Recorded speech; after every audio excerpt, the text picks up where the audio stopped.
Hi everyone, welcome to Franka's Fab Family, and we're going to continue today with 3 quick steps on how you can begin your healing process. This is part 2. So if you took time to listen to yesterday, we were really looking at forgiveness, self-forgiveness, and forgiving other people that have caused us much trauma and hurt in our life. And the reason why, it's because if you don't do it, you are actually walking around with emotional and mental prisoners in your life. There's another thing why you have to forgive, because without true forgiveness, your intentions are blurred. Your life become blurred. I know someone whose parents abandoned them, and this guy went and he found the dad. In his adult life, he actually moved in with the dad, and I saw him take all of this advice and guidance from the dad, like if he almost wanted the dad to like retrain him, re-guide him, re-love him. The mom had already died. The situation with that though, people don't realize that other people's intentions for coming back into your life is not always pure. But because your vision is blurred, I now get to have this relationship with this parent who abandoned me. So I'm so happy that they're now in my life. Did it ever occur to you that this old or elderly parent is now in your life because they want you to take care of them, which will create a new trauma in yourself? So you revert or constantly revert back into this childlike state. But in reality, I keep saying, anyone that abandons you and have left you, let them go. Because life has said to your life, they're not worth keeping. So imagine if a parent decided that they are going to abandon their children for whatever reason. It is the parent's responsibility later in life to find you.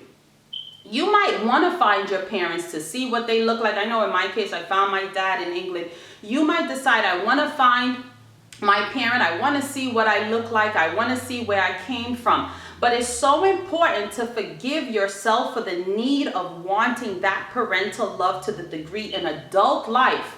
Because what happens, you can create a new imprisonment for yourself. Many times, unfortunately, because people are so self-driven and so, like they have such a hidden agenda, the parent now actually wants you to take care of them in their old adult life. So they didn't take care of you in your childhood, but they will allow you to come back into their life because you now serve their needs in adult life, while they still might not be giving you the best guidance and advice and things like that. So please watch out for that. Another area of forgiveness is letting go. After you learn to really forgive yourself or forgive another person that has, really traumatized your life, the reason why it's so important to let them go and remove yourself from them, it's because you know how they say old wounds are easy to open up. The suffering that we experience in this lifetime is many times a learning lesson. And I'm telling you, I had to learn that the hard way. No matter what the trauma is, no matter what the disappointment is, there is a lesson in there, and there is an opportunity for growth and development. The situation is, once we stay attached to the people that have hurt us the most, you are not allowing the lesson to blossom through you. That flower, I like to say, a diamond. A diamond is a piece of coal that is placed in the earth for a very, very long time, and under enough pressure and under enough time and under enough heat, it blossoms into this beautiful diamond. But if you leave the coal on the surface, that means you allow into your life the thing that was hurting you. You cannot come out of the cocoon like the beautiful butterfly that we're supposed to come out of, because the thing that was still hurting me is a constant daily reminder you are still here.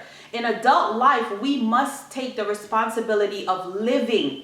That's why it's so important as a parent that I'm realizing you must train your children in independence. You must train them in understanding that this life belongs to them. And if you are experiencing so much trauma from your parents, or have experienced it from your parents in early childhood, and you're still living with that parent, until you separate, until you get free from that in adult life, physically free, because the relationship is already so contaminated. You can financially support your parent, you can emotionally support, you go and you visit and stuff like that, but when you have had a parent that has resulted in so much early childhood trauma in you, the worst thing you could do is move back in with that parent, or become so living under the same roof, because the vision is blurred. And a lot of times parents will have their own regret and their own remorse, because remember, now they're getting older and they look back at all of the actions that they've done, that was wrong, and they might be very resentful and stuff like that.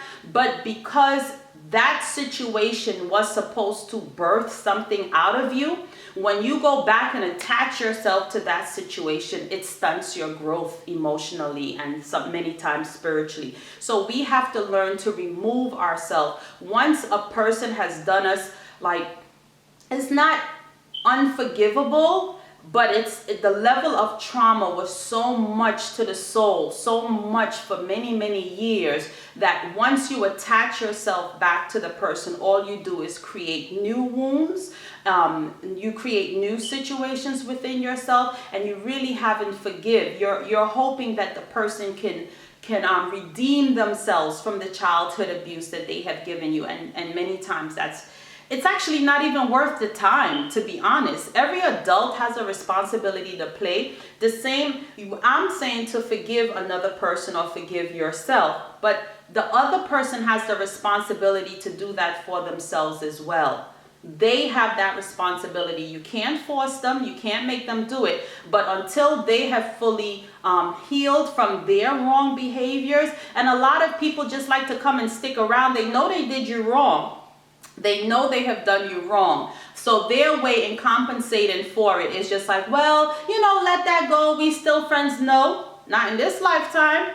I forgive you, but I have to let you go, because I can't give you another opportunity for such a dysfunctional relationship to shift.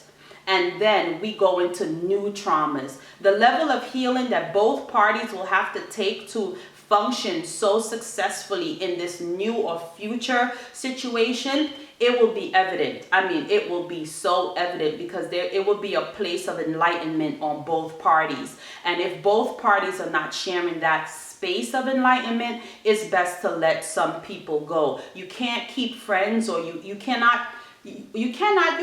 but you should not keep friends in close contact with people that have tremendously hurt you currently or in the past, because all it will do is just shift into new trauma. The relationships that you guys were supposed to have, it has run its course. So therefore, you have to release, so that way life can open up new avenues, new joys, new lessons for you.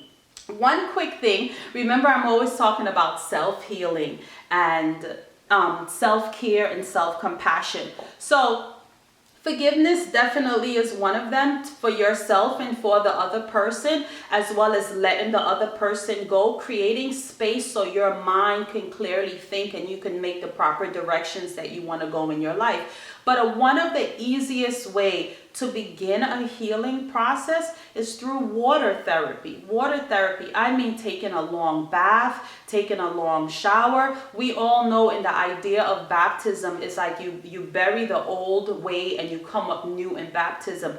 Water really actually is a healing power. It's a healing power. Get in the tub, get in the shower, go to the beach, do something where you're surrounded by water, because what water does, it washes away a lot of spiritual and emotional pains that we're having. And I'm telling you, when you're in the shower, when you're in the tub, visualize yourself actually really just washing away the old feelings, washing it away.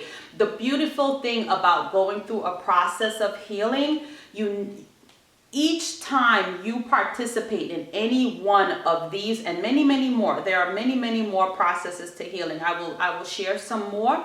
Once you start to go through that process of healing, right after it, something drastic happen to you emotionally. Sometimes you can sob. You will be crying, crying, crying. And again, you're releasing tears, which is liquid. You're releasing a lot of that emotional tension out of you. And then, or right after, you will feel extremely happy. Even though the emotion will come back, and as you continue to walk through it, in time, it will definitely help you to heal and to feel better. But water therapy, I'm telling you, if you are hurting right now, go and take a long shower. Whether the water is cold or whether the water is hot, that depends on your preference. But it's so important that you like wash from your head to your toe. Like really, and I mean like your water bill might be a little higher this month, but it's so critical because what happens is that the water is cleansing you. It is washing away a lot of the pain, and it is actually also cocooning you. When babies are born, they are actually for 9 months sitting in a fluid of water, amniotic fluid. So therefore, if we look at all the real bounties of life, or all the real channels in which sometimes things can come through. Right now, California is having all those rains. If you've ever lived through a hurricane, Irma in the British Virgin Islands, oh my God, it just destroyed the place. But what happened, it allows for new birth. If you go there now, you won't even imagine and see, you won't even recognize or think that, wait a minute, all of this destruction happened just a little while ago from the power of water and wind. So therefore, water definitely, if your soul is hurting, if your heart is still hurting, if you're trying to find your way on how am I going to heal from all of this emotional trauma that still lives inside of me, a simple bath, a simple long shower, going to the beach and walking along the waters. It's submerging your physical body in some type of body of water and saying to yourself, mentally envisioning yourself healing through that water. Allow that water to wrap, like fully wrap around you. If you can submerge yourself, submerge yourself. Water really, really is a natural healer. It's a natural beginning healing process, and it's a beautiful thing in self-care. I am Franka Potter. I want to thank you so much for continuing with me today. I want you to have a wonderful day. I'm telling you, my people, a life of healing and stepping into your healing, or at least even just desiring healing, life will present to you some avenues in which you can sincerely heal. And like I said, forgiveness, letting go of the people in your life. Stop holding on to people in your life that caused you a lot of pain, because that hold is still keeping them in prison, and now they're physically here. So you have the mental pain and you have the physical person in your life. That's a double prisoner that you have walking around with all time. And something simple as taking a long shower or a long bath will begin the process of healing within yourself. I am Franka Potter. Have yourself a wonderful day, and I see you next time. Take care of yourself.